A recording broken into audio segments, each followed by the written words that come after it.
Hello friends, आज आपण पाहणार आहे मटकीला मोड कसे आणले जातात. त्याच्यासाठी मी एक ग्लासभर मटकी घेऊन बाजारातून आणून ती मी एक रात्रभर भिजत ठेवली होती पाण्यात. पाणी थोडंसं मटकीच्या वर असलं पाहिजे आणि रात्रभर ते 7-8 तास भिजवलं पाहिजे. आणि एक कॉटनच्या कपड्यामध्ये मी ती मटकी पूर्ण काढून घेतलेली आहे. आणि आता ते कपड्यात सगळं पूर्ण मटकी काढून बांधणार आहे त्याला. आणि बघा हे मी अशी बांधली नळाला. आणि मी बांधलेलं दाखवलं नाही कारण मी एका हाताने बांधू शकत नव्हते, म्हणून मी बंद करून परत मी बांधलेलं डायरेक्ट दाखवतोय तुम्हाला.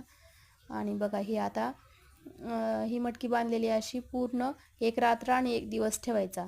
आणि त्याला अधूनमधून पाणी टाकत राहायचं वरून, म्हणजे पूर्ण कपडा सुकू द्यायचा नाही, कारण मटकी जास्त सुकली तर त्याला चांगले मोड येणार नाहीत. त्याच्यासाठी असं बांधून ठेवल्यानंतर म्हणजे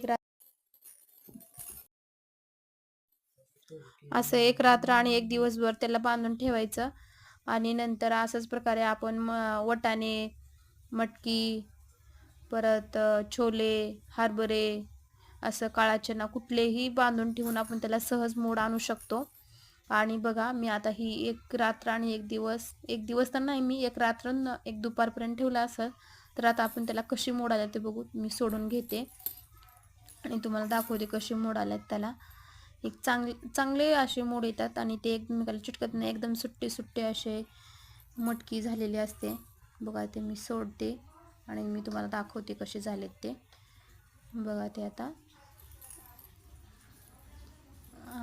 म्हणजे एकदम चांगल्या पद्धतीनं ती मटकीला मोड येतात. कारण बाजारातून आपण 10-20 रुपयाला एकदम थोडेसे देतात ते, पण आपण येतात भरपूर, तेवढ्याच पैशात आपण भरपूर मटकी करू शकतो. आणि ती 15-8 दिवस, म्हणजे एक 15-20 दिवस तर सहज फ्रीजमध्ये स्टोअर करून ठेवू शकतो.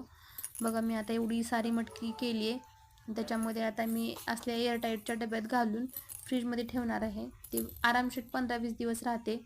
काही ती खराब होत नाही, काय नाही होत त्याला डब्यात. आणि आता मी थोडीशी त्यातली भाजी पण बनवणार आहे आणि काही मी फ्रीजमध्ये ठेवणार आहे. ते डबा पूर्ण भरून ठेवणार आहे आता मी. ठीक आहे, बाय.